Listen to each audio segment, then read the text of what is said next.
kan kita kenal orang Madura dan sekitarnya sangat dekat sama agama. Apa karena cara mendidiknya tadi di musola itu sehingga menyatu antara agama itu dengan kehidupan, Kai? Singkat aja. Ya, ukurannya begini. Kalau Ustadz datang ke Jawa Timur bagian timur, kemudian juga ke Madura, setiap 10 meter itu ada musola, Ustadz. Jadi orang mau sholat itu tidak di rumah, sholatnya harus di musola. Ya, jadi sholatnya di musola. Orang tua juga kalau mau sholat juga ke musola. Kalau waktu Jumat ya pergi ke masjid yang jauh gitu. Makanya saya alhamdulillah bisa bangun masjid itu karena saya tahu waktu orang tua saya mau sholat Jumat itu pergi ke desa di Pandian Tengah itu. Bu Azizah tahu Pandian Tengah, masjidnya ada di sana. Oleh karena itu sekarang di Pandian di tempat saya lahir itu ada masjid yang dan saya bangun bersama masyarakat. Nah, kemudian semua sudah bisa berjamaah dekat-dekat di situ. Sehingga masyarakat di Jawa Timur khususnya Madura itu setiap 10 rumah itu ada musola. Wow. Jadi, ya, di sepanjang jalan gitu. Makanya kalau kita waktu yang lalu ya, saya tidak tahu sekarang. Kalau kita lewat naik mobil sepanjang jalan itu, permintaan bantuan untuk bangun masjid, bangun musola itu ada itu sepanjang jalan. Ada ya. Ya. Jadi orang melemparkan uang dan sebagainya. Jadi sebenarnya tradisinya bagus, cuma teknisnya yang kurang bagus. Oke, baiklah Kai. Waktu kita sudah habis, padahal masih banyak yang mau saya tanya, tapi waktu juga yang membatasi. Mana tahu nanti kalau perlu kita buat yang berikutnya masih masa lalu, karena banyak sekali yang harus ditanya, kita bisa lanjutkan, kita tanya aja sama operator nanti bagaimana pengelolaannya. Tapi untuk sekarang ini kita cukupkan dulu sampai di sini. Mudah-mudahan sangat bermanfaat karena kita merasakan perbedaan yang luar biasa di masa-masa tahun 40 ke 50. Itu ada masa penjajahan 2 kali dijajah oleh Belanda, termasuk Jepang, kemudian masuk zaman kemerdekaan. Tapi suasananya memang masih zaman old, zaman kuno, zaman dulu lah. Nah, baiklah, terima kasih Kai Dubes untuk penjelasannya kali ini. Sekarang kita ingin memasuki episode kegiatan berikutnya, mau menyapa bersilaturahmi dengan tamu-tamu kita yang sudah banyak datang dan banyak sudah memberi komentar itu Kai Dubes. Kai Dubes, siapa yang mau Kai Dubes undang ini? Baik, terima kasih. Silakan. Ya, terima kasih. Selamat datang semuanya para sahabat, para saudara sekalian. Senang sekali bisa berjumpa. Jadi di sini tadi saya sebut ada Bu Dani, ada Kang Cepi. Kang Cepi. Assalamualaikum Kang Cepi. Halo Kang Cepi. Bisa dibuka mic-nya sama kameranya, tapi sekitar 2 menit ya satu orang. Ya, 2-3 barangkali Pak Hadi masih mau melanjutkan, barangkali ada komen lagi Pak Hadi tadi. Pak Hadi dulu, ya, setelah itu Kang Cepi ya. Silakan. Silakan Pak Hadi. Baik, terima kasih Pak Dubes. Assalamualaikum kepada semuanya, bapak-bapak, para kiai, para ulama. Aduh, ini kehormatan bagi saya Pak untuk diberi kesempatan untuk Pak Dubes. Baik, Bapak Ibu, jadi saya bersama Bu Dani yang juga ada di sini, itu juga mengalami selama 2,5 tahun bekerja bersama Pak Dubes Lestari Wijaya, dan Masya Allah perkenalan selama 2 tahun itu menjadi persaudaraan seumur hidup. Jadi sampai sekarang saya merasa Pak Dubes itu sebagai orang tua saya sendiri. Pada tahun 2012 kalau nggak salah Pak Dubes ya, itu sudah buku ketiga, buku ketiga sedang ditulis. Saya sempat baca ya buku pertama, masalah. Jadi saya rekomendasikan teman-teman kalau untuk membaca perjalanan hidup Pak Dubes ini, banyak sekali hal-hal yang bisa kita kutip dan pelajari dari pengalaman Pak Dubes, masa kecilnya, dan bagaimana beliau menempa diri menjadi orang besar seperti ini, yang walaupun Pak Dubes ini secara duniawi itu memang tokoh nasional yang Saya kira dalam masanya itu tidak ada orang yang tidak mengenal nama Tosari Wijaya. Sampai jalan pun di Jakarta pakai nama Pak Tosari ya Pak ya. Orang pada juga Tosari. Itu karena nasib saja itu Pak. Orangnya masih hidup, namanya sudah di nama jalan. Bukan jalan saja Pak. Ada nama terminal juga, Terminal Tosari. Ya, 1 menit lagi Pak. Lama-lama nanti mobil nasional juga namanya Tosari Pak. Insya Allah, kalau saya jadi pengusaha, saya buat mobil Tosari. Baik, jadi Pak Dubes ini yang saya catat itu orangnya sangat bersahaja, sangat bersahaja. Walaupun beliau sebagian besar masa hidupnya dihabiskan di DPR sebagai anggota parlemen, sebagai sekjen P3, terus terakhir dan jadi duta besar RI di Afghanistan, Pak. Justru setelah 10 tahun pensiun baru jadi dubes ya Pak ya, Masya Allah. Itu kalau memang negara kalau tidak prestasi yang luar biasa itu negara tidak akan percaya Pak untuk kepada Bapak. Oke. Jadi Bapak itu sangat bersahaja, teguh dalam pendirian, istiqomah di jalan Allah, baik dalam kerja, baik keluarga maupun dalam cinta, Masya Allah. Saya ingat sekali yang tidak akan pernah saya lupa saat-saat kepergian Ibu, Pak ya. Iya. Baiklah, secara seperti itu saya sedih gitu. Mungkin ada respon sedikit dari Pak Tosari. Ya. Terima kasih Pak. Mungkin Pak Tosari mau respon sedikit ini. Ya, saya kira saya memang mengalami bersama dengan Pak Dani, Bu Dani. Jadi saya tidak merasa sebagai atasan, tidak merasa sebagai bawahan, tapi sebagai sahabat mengerjakan sesuatu yang harus dicapai bersama. Itu saja. Jadi mungkin orang juga tidak tahu siapa yang dubes, siapa yang bukan dubes. Gitu. Karena itulah dia sosok Kai Tosari. Karena waktu kita singkat, ya tolong yang lain memberi komentar 2-3 menit, karena nanti kalau perlu diresponi Pak Tosari, diresponi 1 menit saja, kita mau beralih ke tamu-tamu yang lain. Karena banyak sekali saudara-saudara dan handai tolan ini, terutama kita melirik zaman-zaman dulunya dulu, jangan masuk zaman akhirnya. Silakan yang lain, Pak Tosari siapa yang mau kita undang? Kang Cepi Sanjaya, ini Sekjen Apkrindo. Ya, silakan. Baik, ya, silakan. Terima kasih. 2-3 menit. Pak Tosari, Assalamualaikum warahmatullahi wabarakatuh. Waalaikumsalam. Ustadz sekalian yang berbahagia, suatu kehormatan nih saya diminta bicara. Kalau Pak ini mengatakan zaman sekarang, mungkin saya hidup di zaman sekarang ini, kenal beliau. Zaman now. Zaman now nih Pak ya. Saya generasi saya karena saya membantu beliau di Inkopert TMM, Induk Koperasi Rokok, Tembakau, Makanan dan Minuman. Saya diminta Pak Tosari jadi Direktur Pendidikan ya Pak Tosari ya. Kita kerjasama dengan Kemenaker, kemudian kita melakukan training-training. Tetapi dari sejarah yang saya baca, saya dapat buku Pak Tosari khusus di tanda tangan buat saya itu. Itu satu kehormatan yang tidak pernah saya lupa. Jadi kehormatan saya baca buku itu, banyak pengetahuan, banyak ilmu yang bisa dipetik. Mudah-mudahan sebagai generasi penerus Pak Tosari mohon doa, kalau perjuangan Bapak sudah hebat begitu, mudah-mudahan generasi penerus tidak kalah Pak. Mudah-mudahan insya Allah Indonesia lebih baik lagi ya. Alhamdulillah Bapak bisa mendampingi kami. Sementara Pak Tosari sekarang menjadi Dewan Pembina di Apkrindo bersama Pak Fahmi Idris, mantan Menteri Tenaga Kerja dan Transmigrasi, dulu ada Pak Adi Sasono almarhum, dan satu lagi ada Pak Aris Mufti dari Basisnas, Direktur dulu PNM, Pemuda Nasional Madani. Demikian saya hanya begitu Pak Moderator, saya sangat luar biasa. Saya sangat deg-degan ini dipanggil Pak Tosari, padahal biasa tiap hari saya telepon nggak ada rasa begini gitu.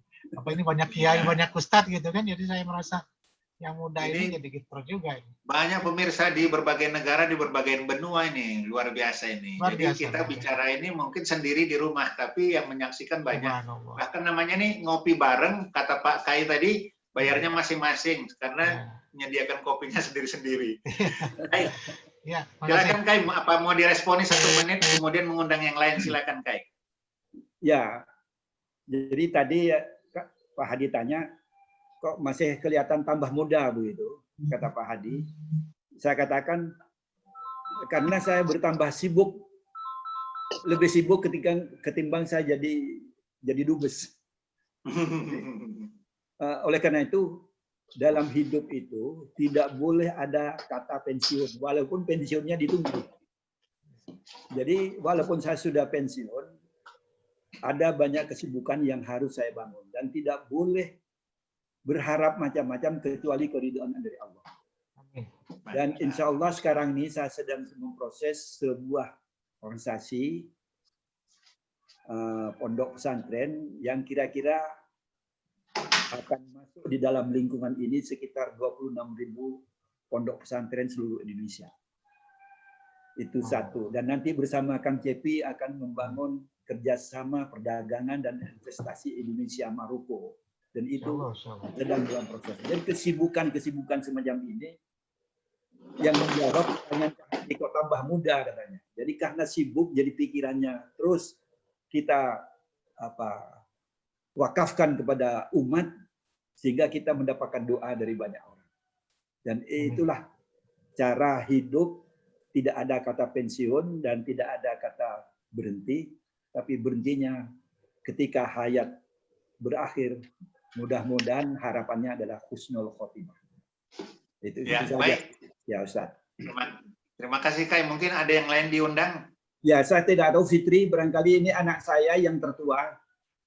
Zulfa Fitri, barangkali akan ada komen bapaknya dulu bagaimana kita memimpin anaknya, apa sama dengan bapak? Sama nggak apa yang dialami Kai Dubes waktu lahir dengan zaman anak-anak Kai Dubes dibesarkan? Ya, barangkali Fitri mau. Ya, Fitri kasih komentar. Baik, terima kasih terdengar ya. Ya, alhamdulillah bisa bergabung dengan sahabat-sahabat dari Bapak ya semuanya. Saya kenal banget dengan Pak Hadi, Bu Dani. Jumpa di virtual ini, mudah-mudahan terus silaturahimnya tetap terjalin. Cerita Bapak itu sering diceritakan juga sih dengan kami waktu kami kecil, bahwa Bapak itu sering menginap di masjid ya, di langgar gitu ya. Dan itu tentunya bisa menginspirasi kami sampai sekarang terus beribadah dengan baik, memperjuangkan Islam seperti itu. Iya. Mengenai kemandirian gimana? Dulu Kai Dubes itu kan kemandiriannya luar biasa. Iya. Ya, itu juga ditularkan kepada kami, Pak Ustadz ya. Kami semua kan berenam nih Ustadz. Jadi 6 orang dengan anak pertama, kedua, ketiga yang jarak usianya itu hanya 1 tahun. Tentunya kemandirian dari masing-masing itu sangat dipupuk dari kecil gitu. Setelah dididik dari kecil. Ya. Artinya mengerjakan pekerjaan tugas-tugas di rumah itu dari kecil sudah ada. Kemudian sekolah sampai alhamdulillah kami semua berenam ini sekolahnya S2 semua minimal. Kemudian ada juga yang sudah doktor, saya dan kebetulan Pak Muhammad Faiz nih juga doktor. Jadinya pendidikan, tugas-tugas, tanggung jawab itu dari kecil kami sudah dididik oleh Bapak gitu. Alhamdulillah sih. Sampai sekarang ya, terasa gitu didikannya. Katanya orang tua itu menanam, anaknya itulah buahnya. Nah, buahnya sekarang sudah benar-benar ranum ya kan, sudah bisa bermanfaat bagi orang banyak. Itu kebahagiaan orang tua itu luar biasa. Anaknya baik semua karena cara mendidik anak kita perlu meneladani. Tapi Kai tadi mengaku bahwa kehidupannya lebih keras kalau dahulu, nggak mungkin diterapkan sekarang. Dia agak lebih memanjakan lah kepada anak-anak dibanding dulu. Cuma memang zamannya berbeda ya, generasinya beda ya, nggak bisa lagi diulang seperti dulu persis ya. Ya, inspirasinya saja Ustaz. Hai. Jadi inspirasinya saja yang harus diambil alih oleh anak-anak, tidak harus sama dengan, tetapi harus lebih baik. Nilainya sama ya Kai ya, barangkali nilai dasarnya sama ya. Value-nya yang harus kita value-nya sama, tapi cara penerapannya, polanya mungkin disesuaikan dengan kondisi zaman ya Kak ya? Betul. Jadi anak-anak saya itu sama seperti saya dulu waktu kecil. Anak-anak saya itu tidak pernah saya sediakan kendaraan untuk berangkat ke sekolah. Dia harus naik bus, naik mikrolet, naik apa saja. Tapi tidak menyediakan kendaraan, apalagi memberikan kendaraan. Tidak ada. Meskipun dia sudah jadi anak MPR atau Saya ya? waktu saya jadi wakil ketua DPR tinggal di rumah dinas yang posisinya sama dengan menteri, Faiz itu dari rumah tinggal di rumah itu pergi ke UI di Depok itu naik bus. Saya tidak boleh kecuali hujan baru diantar. Jadi harus naik bus begitu.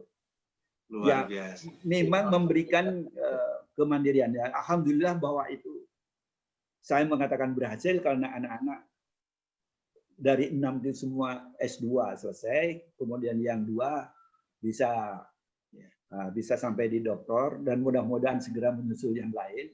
Ya, sekarang saya mau komentar dikit, Kai. Jadi ada sekarang orang tua sekarang karena dia nggak kepingin anaknya mandiri seperti dulu, terlalu dimanjakan, jadi anak rumah, jadi anak mami. Ketika dia dewasa dan berumah tangga, nggak bisa banyak berbuat apa-apa, kasihan tuh Kai. Tapi anak Kai ini semuanya luar biasa, mandiri, sukses, sekolahnya berhasil. Kalau yang udah berumah tangga pun juga tidak mengerepotin lagi sama Kai. Begitu ya kelihatannya Kai ya. Ya ini ada tamu lagi. Ya, silakan. Ibu Yuliwati.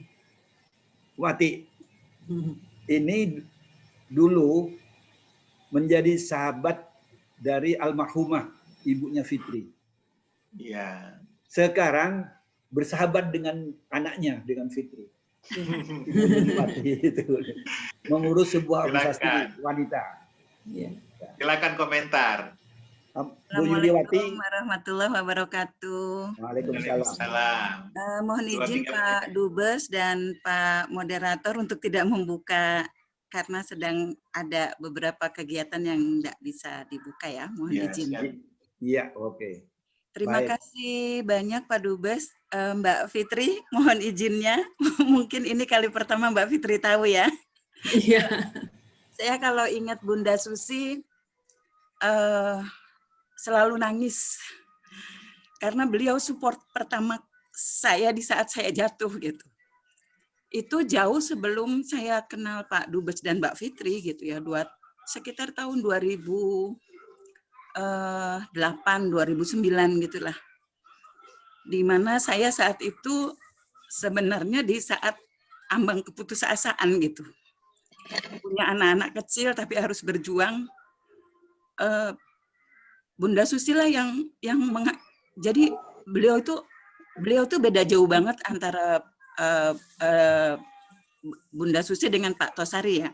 Kalau Pak Dubes itu dalam bercerita selalu membawa anak-anak gitu. Jadi saya benar-benar mendengarkan dan menjadikan cerita beliau itu inspirasi saya buat kemudian mendidik anak-anak saya gitu. Tapi kalau Bunda Susi itu tegas tapi lembut. Jadi belum ngomong sama beliau aja saya udah nangis dan jujur belum pernah bertemu dengan Bunda Susi. Jadi kami itu melalui Facebook dan melalui Messenger. Jadi waktu itu kebetulan memang sudah berteman melalui Facebook. Kemudian saya sempat putus asa. Tiba-tiba saya Messenger beliau dan beliau 2 hari dari itu saya ingat banget. Di saat saya di Bandung itu saya putus asa banget. Beliau menjawab gitu. Terus ya udah saya diizinkan untuk curhat, saya curhat. Kemudian beliau dengan tegas mengatakan perempuan itu kalau lemah enggak akan jadi perempuan. Kalau mau jadi perempuan ya harus hebat, harus kuat gitu.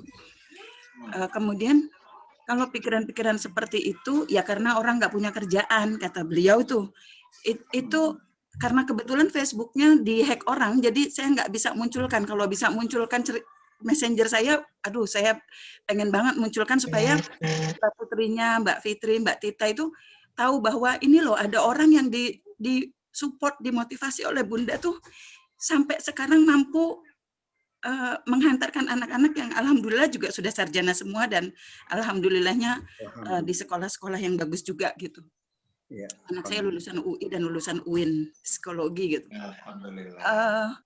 Dari beliau yang saya tertanam begini dan nggak nyangka akhirnya bisa ketemu putrinya gitu. Ini Allah Maha mengatur yang saya nggak duga banget gitu. Jadi saya lebih banyak punya cerita sama Bunda Susi dibanding sama Pak Dubes gitu ya. Dan mungkin nantinya sama Mbak Fitri karena beliau juga banyak beliau tuh saat ini koordinator saya loh di Muslimat dan di YPM begitu. Begitu Pak Dubes. Saya susah kalau harus bercerita tentang Pak Dubes karena saya lebih banyak sama Bunda Susi dan sedikit kata beliau tapi mampu mengubah hidup saya banyak gitu. Kalau tidak mungkin saya nggak mungkin juga nggak ada di dunia ini karena pada saat itu saya betul-betul putus asa. Bayangkan kalau lebih dari 24 jam saya mengajak 2 anak saya untuk berkeliling dan itu sebenarnya sedang mengolah hati saya untuk nggak bunuh diri saat itu. Itu sebenarnya. Itu sebenarnya. Luar biasa, terima kasih. Iya. Jadi biasanya katanya, ya, biasanya katanya orang yang baik itu walaupun sudah tidak ada, terus dihubungi saudara-saudaranya, dibangun persaudaraan dengan teman-temannya. Jadi almarhumah yang baik itu tandanya dia orang baik. Kita orang-orang yang pernah kenal tetap membangun hubungan baik dengan keluarganya, dengan teman-temannya.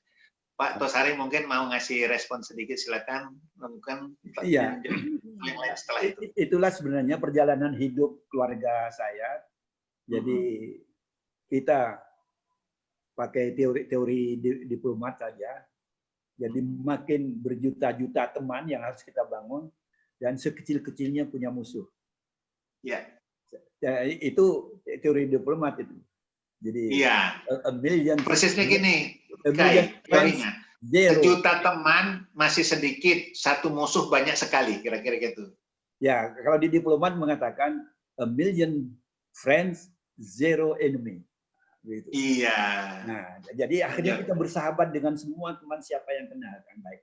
Apa yang kita bisa bantu, kita bantu. Kalau tidak, dengan doa dan nasihat.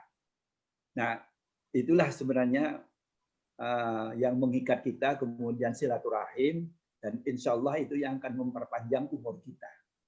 Saya kira begitu. Jadi terima kasih kepada Pak Tengku Zamri, mudah-mudahan Pak Adi, Bu Hadi, kemudian Mbak Yuli, Pak Mus dari Kebumen ini hadir. Ini siapa nih? Ini Ustadz Fadlah ini. Ya, Ustadz Fadlah datang. Ya, jadi Kang Cepi bawa rombongan rupanya tadi Kang Cepi. Ya, banyak rombongannya. Alhamdulillah. Dan mudah-mudahan acara ini kita akan lanjutkan. Kita tidak akan mengulang, tetapi akan melanjutkan setiap 2 minggu 1 kali. Dan nanti akan diberitahukan jika masih ingin tahu berikutnya, nanti kita jumpa lagi. Saya kira begitu, Ustadz. Dan mudah-mudahan semua ini memberikan berkah kepada kita semua. Dan tetap diberikan kesehatan dari Allah Subhanahu wa Ta'ala. Amin. Allahumma amin. Baiklah, kita masih adakah yang mau diundang atau kita cukupkan sampai di sini? Atau kita tawarkan saja.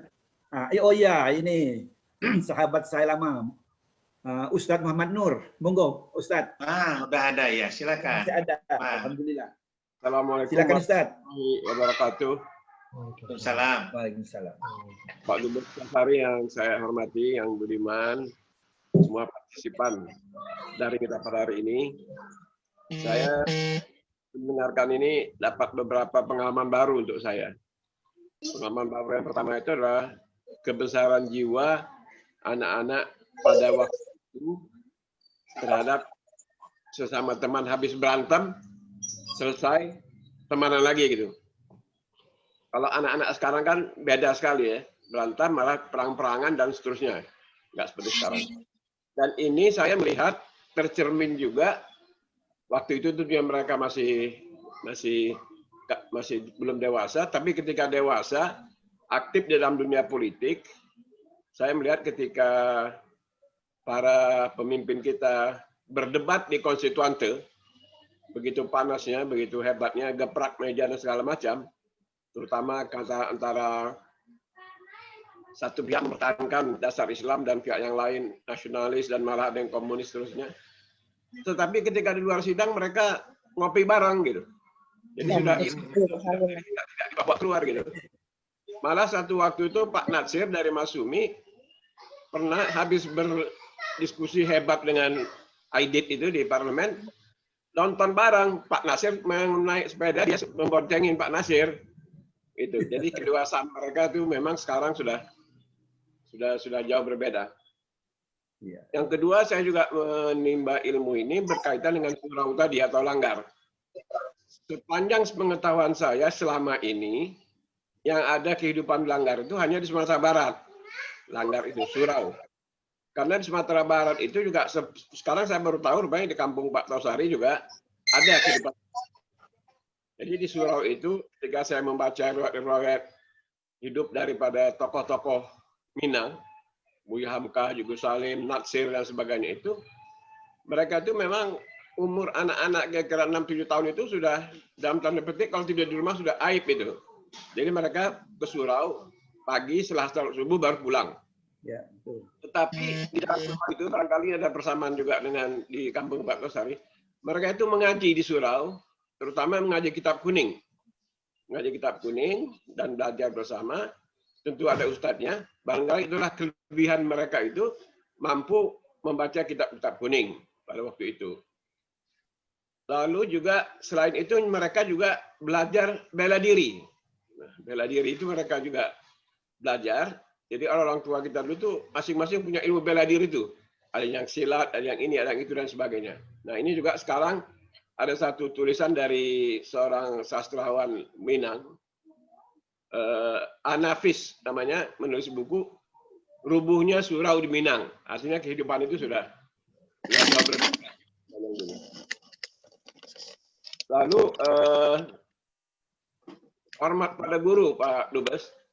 Kalau dulu zaman-zaman saya itu, saya yakin juga di Taman Pak Tosari itu, kita dengan guru itu sangat hormat. Kalau kita ketemu di jalan, kita nunduk. Kalau kita ketemu di jalan, kita elak, kita pinggir ke jalan yang lain, mengelak gitu segala macam. Jadi akhlak kita itu, Masya Allah ya, menghormati betul. Sehingga saya merasakan ilmu itu berkah. Nah, beda dengan anak sekarang. Ini kira-kira pandangan Pak Dubes, kenapa anak sekarang tidak bisa seperti itu gitu. Terima kasih. Ya, alhamdulillah ini sama-sama orang yang zaman old, jadi bisa melihat sisi-sisi zaman old-nya dan perbandingannya dengan zaman sekarang. Zaman sekarang kan tawurannya terus luar biasa, sama orang tua pun melawan, dan kadang-kadang orang tua pun disiksa, macam-macam kita dengar. Nah sekarang respon dari Pak Tosari kita ingin dengarkan bagaimana perbandingan yang telah disampaikan.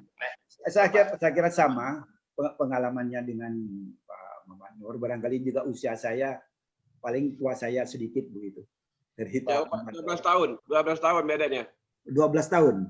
Ya. Jadi baru 68 Ustaz ya. Iya. Ya. Tapi masih agak dekat lah ya. Iya, ya. Jadi pada zaman itu yang saya rasakan sekarang ternyata situasi masyarakat di desa itu akan melahirkan anak-anak yang punya karakter. Punya karakter itu punya pendirian seperti yang dikemukakan oleh Pak Hadi tadi. Punya pendirian dan kalau ya, kalau tidak, tidak. Karena ada pendirian. Kemudian akhlaknya tinggi. Seperti tadi, kalau ketemu guru, kita nunduk, membungkuk sambil tangannya ditutup ke bawah. Kalau saya naik sepeda, Ustaz, ada guru sedang berjalan, saya turun itu. Tidak boleh melewati guru sambil naik sepeda. Jadi kalau mau mendahului dulu, kemudian kita turun dulu, dituntun sepedanya, lalu permisi Pak Guru, saya mau berangkat dulu. Jadi akhlak itu betul-betul dibangun pada zaman itu. Tapi dengan percontohan, bukan dipidatoin, bukan didakwain, bukan. Dengan contoh-contoh. Umpamanya, ketika saya di SR kelas 3, itu saya dibawa orang tua datang ke rumah guru saya diajak. Hanya sekedar untuk menyampaikan terima kasih telah mendidik anak saya, kira-kira begitu. Saya diajak sambil saya menitipkan anak saya supaya dididik menjadi orang. Kira-kira hubungan orang tua dan guru itu sangat akrab, bukan karena harta, bukan benda, tapi karena sikap penghormatan kepada seorang guru itu luar biasa dari orang tua. Jadi anak itu pasti juga akan mengikuti contoh yang diberikan oleh orang tua. Jadi itu pada zaman saya. Mungkin pada zaman sekarang ada perbedaan, tapi mudah-mudahan nilai-nilainya tetap dipertahankan. Mungkin caranya mungkin berbeda. Barangkali ini yang dapat saya kemukakan, Pak Ustadz. Terima kasih. Baiklah, luar biasa kita mendapatkan benar-benar motivasi, edukasi, inspirasi, komparatif antara zaman dulu dengan zaman sekarang. Jadi nilai itu memang nilai-nilai yang universal itu harus abadi dan dipertahankan, tapi dalam penerapannya barangkali selalu beradaptasi dengan suasana. Cuma ada nilai yang bergeser dari nilai dasar yang paling mulia menjadi lemah, dan itu harus dipertahankan, kalau bisa dikembalikan, karena nggak mungkin manusia ini yang mulia keluar dari nilai-nilai mulia. Benar, Pak Kai, gimana? Ya, saya kira memang sekarang saatnya untuk melakukan restorasi terhadap pergeseran itu. Jadi pergeseran itu sambil bercermin kepada pengalaman-pengalaman orang tua yang dulu. Mungkin juga yang dulu itu tidak terlalu bagus. Mungkin ada yang lebih bagus, kita bisa kita ikuti. Jadi memang sekarang peranan orang tua terhadap anak-anak itu memang sangat luar biasa dibutuhkan. Jadi jangan sibuk sendiri. Walaupun saya juga mengalami ketika saya sedang sibuk begitu menghadapi anak-anak itu, ya bahasanya ya cuma ala kadarnya begitu. Tapi kualitasnya mungkin cukup, tapi waktunya tidak cukup begitu. Iya. Dan seperti yang diomongkan oleh Faiz pada periode yang kemarin, ketika saya tidak sibuk, Bapak yang sibuk. Ketika Bapak tidak sibuk, saya yang sibuk. Begitu. Nah itu sekarang boleh tetap itu dipertahankan, tapi nilai-nilai yang ada dulu itu bisa kita ambil, kita perbaiki, kita tingkatkan. Ya. Karena bagaimanapun kekuatan masyarakat atau kekuatan negara itu yang paling harus dipertahankan adalah bagaimana membangun keluarga yang harmonis dalam pendidikannya, harmonis di dalam pendidikan agamanya, harmonis di dalam pengembangan ekonominya. Jadi bukan bermewah-mewah dan sebagainya. Jadi tetap harus dalam suasana semangat perjuangan untuk hidup sehingga berakhir dengan husnul khotimah pada akhirnya. Itu sebenarnya yang kita harapkan. Saya kira begitu, Ustaz. Sedikit lagi sebelum ditutup, saya mau ngasih komentar juga. Jadi di rumah itu memang syarat dengan pendidikan akhlak, syarat dengan pendidikan agama, syarat tentang pendidikan karakter, dan masyarakat ini adalah kumpulan dari orang-orang yang keluar dari rumah. Sekiranya di rumah itu sudah terbina pendidikan yang bagus, akhlaknya, agamanya, cara bersikap, cara bertindak kepada setiap orang, mudah-mudahan terciptalah masyarakat yang baik. Karena itu bapak-bapak, ibu-ibu yang suka keluar rumah dan lupa sama rumah, kembalikanlah ke rumah. Dan masa corona ini barangkali satu pengingatan yang serius dari Allah Subhanahu wa taala. Kembalilah kamu ke rumah, lihat di rumahmu ada kader-kader yang akan bergerak di luar. Kalau kamu tinggalkan itu, dia akan belajar sendiri, hasilnya juga tidak terarah dan tidak terkontrol. Mungkin ada hikmahnya. Kai, terima kasih. Ini mungkin sebelum kita tutup, Kai nanti akan berikan closing statement, tapi kita terima kasih sama Kai, karena dari ungkapan-ungkapan ini sudah banyak bercerita tentang sesuatu yang bisa kita ambil nilainya, hikmahnya, dan sebagainya. Dan mudah-mudahan bisa diadaptasikan dengan kondisi sekarang, karena memang kata Rasulullah juga dalam sebuah hadis, saya lupa siapa perawinya, didilah anakmu itu sesuai dengan zamannya. Jadi nggak bisa kita kembalikan seperti dulu, tapi nilai yang abadi, yang universal itu harus dipertahankan, terutama berasal dari agama kita. Silakan Kai, closing statement. Ya, baik. Terima kasih Ustaz. Saya menyampaikan terima kasih dan penghargaan kepada seluruh yang hadir, kepada Ustaz Muhammad Nur, saudara-saudara saya, Tengku, Zamri, Pak Mos dari Kebumen, dari Kabul, di Afghanistan, Pak Hadi, Alhamdulillah, Ibu Hadi ada di Jakarta, pada di Jogja gitu.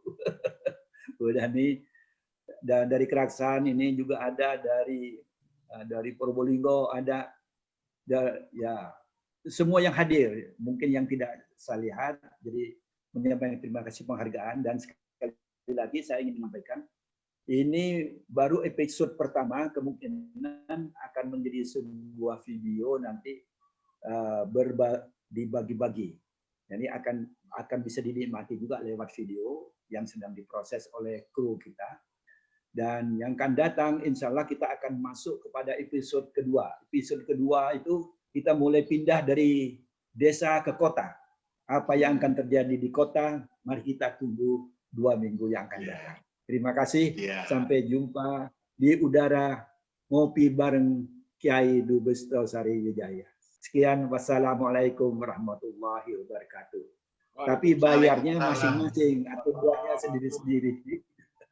Ya. Terima kasih. Saya tutup dulu. Terima kasih. Saya tutup dulu. Sebentar lagi kita silaturahmi lagi ya. Kami hanya bisa membincangkan, tapi Anda yang menyaksikanlah yang menilai apa yang terjadi dalam perbincangan ini. Mudah-mudahan ada manfaatnya. Nasrul minallah wa fathun qarib wa basyiril mu'minin. Assalamualaikum warahmatullahi wabarakatuh. Waalaikumsalam warahmatullahi wabarakatuh. Terima kasih Pak Hadi yang jauh-jauh, Bu Hadi, Kang Cepi sama teman-teman semua hadir. Mbak Yuli, terima kasih. Ya Pak Mus, semuanya yang hadir. Ustadz yang masih mau ngobrol silakan, masih bisa. Operator mungkin masih melayani. Ya, silakan. Saya pamit ya. Ya, terima kasih. Ya, Pak Nur mau ngasih komentar dikit. Ya, monggo Pak Nur. Mau ngobrol. Selamat sore Pak Kiai. Itu waktu ada pertemuan di daring juga dengan teman-teman Al-Wasilah itu. Ya. Itu yang dari NTB sudah saya kirimin yang diminta itu Fiqh Dakwah itu. Oh, buku itu ya. Ya, buku Pak Muhammad Nasir, dia udah input ke saya. Terima kasih ya Pak ya. Ya. Bagus. Jadi apa namanya, kesamaan dengan main-mainan selagi kecil itu masih saya alamin Pak Tosari. Iya. Menulis itu pakai apa? Di kampung saya itu musim banjir. Jadi kalau musim banjir itu kita buat rakit. Di mana kampungnya? Tanjung Pura, Sumatera Utara. Tanjung Pura. Orang tetangga Medan, orang Melayu. Ya, Melayu. Lalu main pinang, UP Pinang itu kita tarik, bisa duduk di situ seperti main. Pak Muhammad Nur pernah nggak sepeda kan ada bannya itu. Itu pun dijadikan ini kan mainan itu, pernah ya? Iya Pak, pentil sepeda. Pentil sepeda untuk tembak-tembakan ya? Ya, rodanya tuh. Oh, rodanya. Lingkarnya itu kan ada lingkarnya. Pakai itu tuh, pakai kayu kan? Iya, pakai kayu gitu ya. Nah, luar biasa. Masih ya.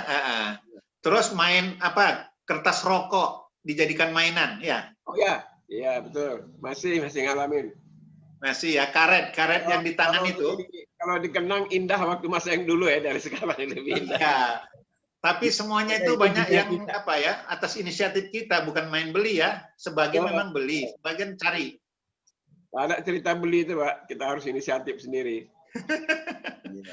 Malam 27 pasang obor di keliling rumah, malam 27 buat sendiri obornya. Dari jadi kata Pak Tausari dulu nggak ada perang-perangan, ada kita latihan tembak-tembakan, ngumpet-ngumpet, dor gitu. Dari pelepah pisang itu, dor-dor itu. Terus saya memperhatikan begini ya, waktu kita kecil itu sebenarnya miniatur kehidupan manusia dewasa juga. Di situ ada pertemanan, ada juga permusuhan, ada boikot sementara tapi nanti kompromi lagi, ada grup-grupan. Benar nggak Pak Muhammad Nur? Benar Pak, benar Pak. Jadi kalau di kampung saya itu namanya SKT Pak. SKT. Ya. Jadi kalau sudah ketemu, damai ini, kelingking jari ini ditemukan sudah damai lagi dah. Damai lagi dah. Kemudian kalau memanas-manasi orang, dia ambil satu benda, ini ayah kau, ini ayah aku, diinjak-injak gitu ya. Injak-injak. Itu tanda penghinaan ya, supaya marah gitu ya. Nah, itu ngajak berkelahi, itu ngajak bertumbuk itu kalau begitu tuh. Hantam. Jadi Pak Tosari di tanah kan, meriam ditanam di tanah, kayak karpet, baru dikasih api, keluar suara yang cukup keras gitu. Boom, saya kayak meriam juga. Saya sudah remaja itu, Ustaz. Ya, udah remaja. Ketika hijrah ke Singosari, Malang, itu sudah main nganggur namanya. Iya, betul. Remaja. Jadi Pak Tosari ini karena lahirnya tahun 40, katanya dulu nggak ada listrik Pak Muhammad Nur. Jadi juga mau korek api aja batu dipukul-pukul pakai kapas gitu kan, masih zaman batu berarti. Iya, betul. Jadi kalau menyalakan api itu di dapur atau ini, 2 batu digandeng itu, di tengahnya dikasih kapas. Itu terus ada batu lagi yang dipegang di tangan kanan, itu diadu-adu, itu keluar percikan api. Percikan api itu terus membakar kapas atau kapur. Nah, itu ditiup-tiup sampai menyala. Baru dimasukkan ke kayu. Jadi salah satu istilah zaman batu, selain kampaknya dari batu, nyalakan api pun dari batu. Itu namanya zaman batu yang masih ada di zaman Pak Tosari kecil. Ya, saya mengalami itu. Ya. Kalau di zaman saya listrik sudah masuk Pak Munim, cuman masih terbatas orang-orang yang menengah ke atas. Saya kan masuk menengah ke bawah, jadi itu pakai lampu, biasa bukan lampu semprong. Kalau lampu semprong itu udah mewah itu. Jadi tapi hitam hidung ya? Ya, yang kalau hidung kita hitam karena kita belajar tuh ditaruh di meja, keliling kita belajar. Buku kita hitam itu pagi-pagi itu kelihatan hitamnya. Kalau Pak Tosari lebih seru lagi ceritanya. Pak Tosari dari buah jarak. Kita dengar dulu, Pak Tosari mungkin bisa jelaskan. Betul. Jadi dulu zaman Jepang itu di samping tanam kapas juga tanam jarak. Tapi jarak itu ada yang ditaruh di perkebunan, tapi ada yang di pagar-pagar. Pagar-pagar itu tanam jarak. Nah, buah jarak itu dikumpulin, kemudian ditumbuk, dicampur dengan kapuk. Nah, tentu ukurannya sampai bisa melekat. Nah, itu ditusuk, dikumpulkan seperti sate. Jadi kira-kira panjangnya mungkin antara 10-15 cm. Nah, itu cadangan penerangan pada waktu malam hari. Jadi kalau malam hari, habis maghrib, itu baru dinyalakan itu, lampu dari jarak itu. Dan itu satu tangkai itu, bisa jadi jam 8 sudah habis. Nah, kalau sudah habis, sudah tidak ada penerangan dalam rumah itu. Makanya mungkin orang-orang desa itu anaknya banyak itu karena itu barangkali. Karena tidak ada penerangan, jadi itu menjadi hiburan. Jadi keluarga berencana nggak berhasil. Itu namanya hiburan dalam kegelapan. Terus biasanya anak-anak memanfaatkan terang bulan malam. Kayak gimana cerita pengalaman terang bulan? Itu biasanya ada namanya permainan tapak sodor. Jadi kalau di musola itu habis sholat isya, kalau terang bulan itu semua pada turun keluar dari musola, kemudian kita main tapak sodor. Tanah yang lapang itu di kota-kota diloncat-loncatin itu. Berlomba satu sama lain, siapa yang paling cepat selesai, siapa yang tidak, ada kanan kiri begitu. Itu namanya tapak sodor. Jadi itu juga sebenarnya keterampilan dan sekaligus itu olahraga. Dan itu biasanya hanya terjadi pada bulan purnama. Karena tidak ada penerangan di luar. Jadi penerangan yang paling asli itu adalah dari terang bulan. Jadi memang Kalau ada seniman itu sangat romantis sekali itu. Bagaimana menceritakannya. Cuma karena tidak ada yang seniman, tapi cuma olahragawan, santri itu bersama-sama nih langgar. Kadang-kadang langgar satu dan langgar itu perlombaan itu, tapi menunggu bulan purnama. Iya, banyak nilai di dalamnya ya. Jadi nilai hiburan ada di situ, olahraga ada di situ, pergaulan ada di situ, toleransi ada di situ, kebersamaan ada di situ. Luar biasa kalau ya, walaupun ada langgarnya berdekatan gitu, jadi tidak terlalu jauh, itu tidak ada permusuhan. Jadi karena nanti dalam permainan dan kehidupan kesehariannya itu bertemu mereka. Iya, kompak selalu ya. Nggak ada tawuran antar kampung, nggak ada kayak. Oh, enggak ada yang namanya seperti sekarang. SMP sekian, musuh SMP sekian. Tapi mungkin kayak di sana itu homogen.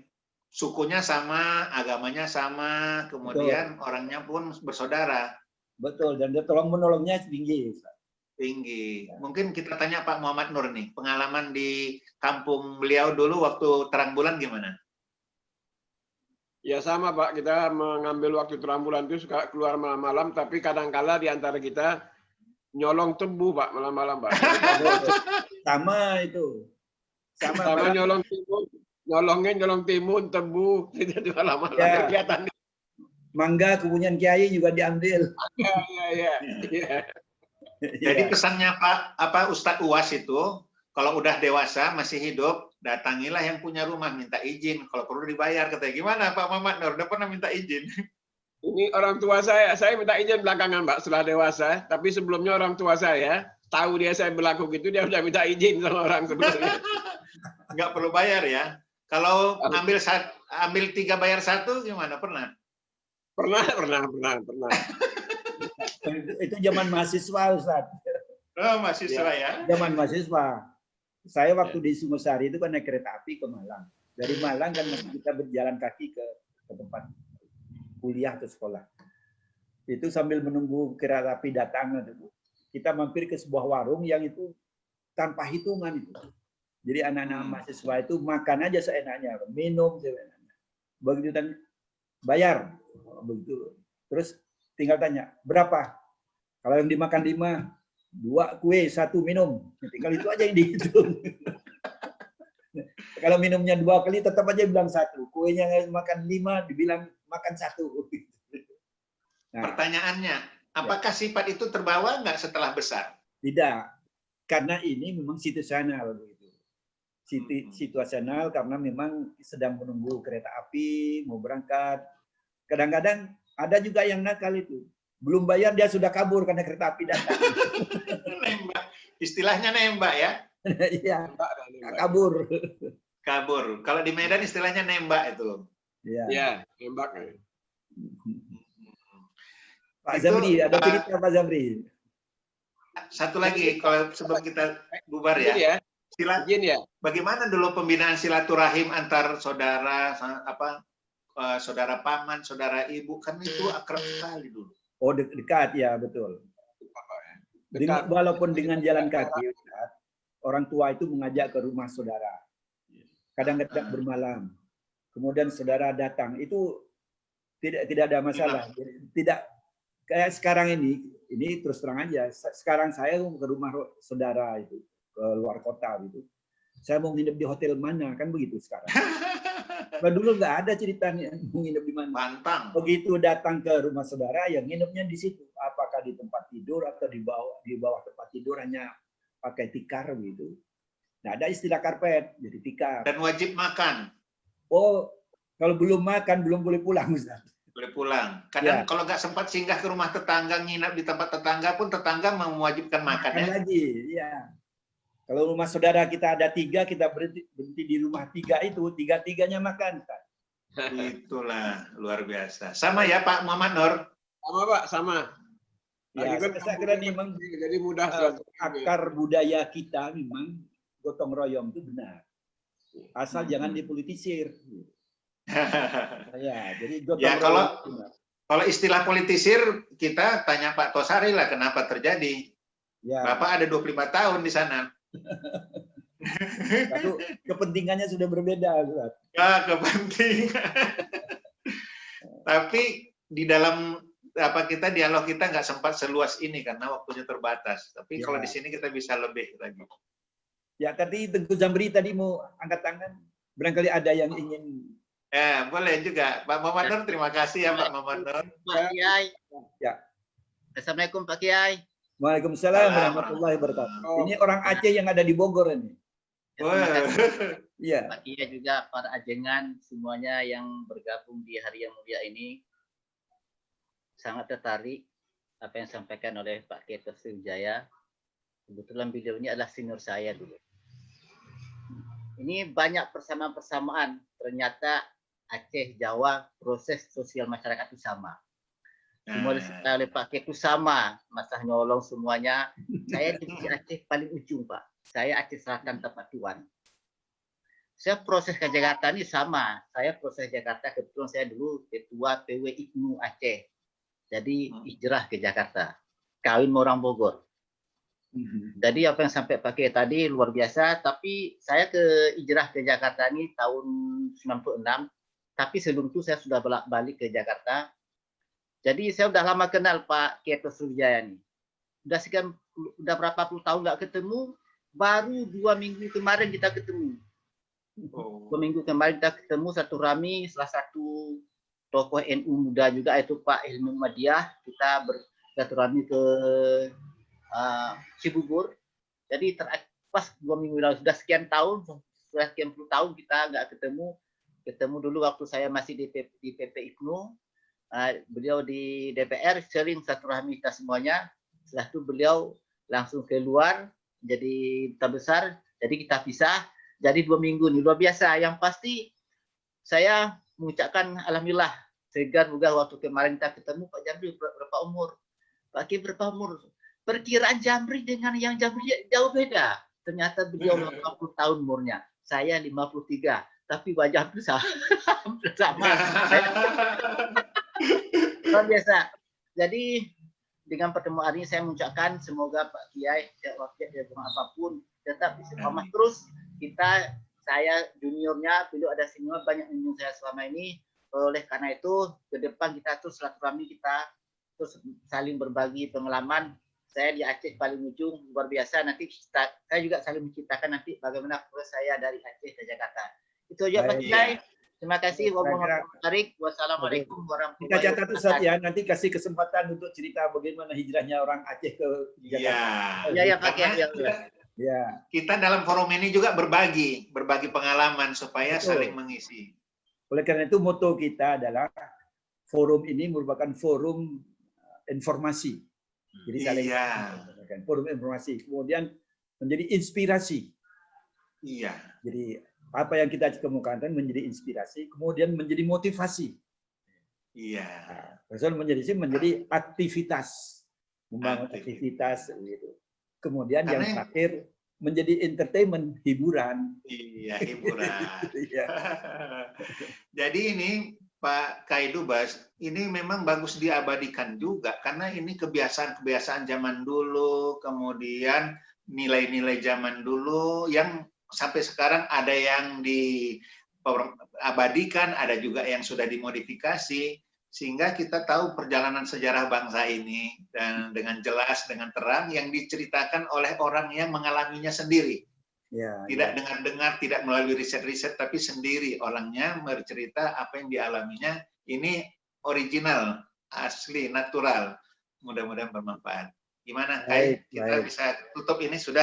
Wah, jam kita sudah lewat sekali ini. Ya, enggak apa-apa. Kalau ruang dan waktu Zoom-nya tidak masalah. Barangkali Bapak-bapak, saudara-saudara ada kesibukan lain bisa kita akhiri. Dan kita jumpa 2 minggu yang akan datang. Ya. Kai, kita mau tutup atau saya mau mengundurkan diri karena saya juga ada acara yang lain. Ditutup saja, Ustaz. Tutup aja ya. Ya. Baiklah Pak Kaidubes Sriwijaya yang kami sayangi, yang kami hormati. Semua orang mengagumi Bapak. Kita sudah mendengar semua bagaimana Bapak bertindak selalu mengikutkan keluarga, selalu bersama-sama masyarakat, tidak merasa diri hebat dan besar walaupun memang sudah besar dan hebat. tidak merasa tua walaupun sudah tua. Ini juga satu nilai yang perlu diwariskan kepada anak cucu. Kami bahagia, kami gembira, Bapak masih bisa bercerita tentang ini dan kita rekam ini dengan baik. Dan saya juga senang anak-anak Bapak juga ikut turun tangan, sayang ayah, sayang kakek, ikut mengatur acara kita ini dengan baik, sehingga kita cuma berbicara tapi mereka lah yang menatanya. Kita terima kasih juga ya Pak sama mereka, mudah-mudahan mereka juga sehat dan sukses. Demikian, mari kita tutup. Assalamualaikum warahmatullahi wabarakatuh. Waalaikumsalam warahmatullahi wabarakatuh.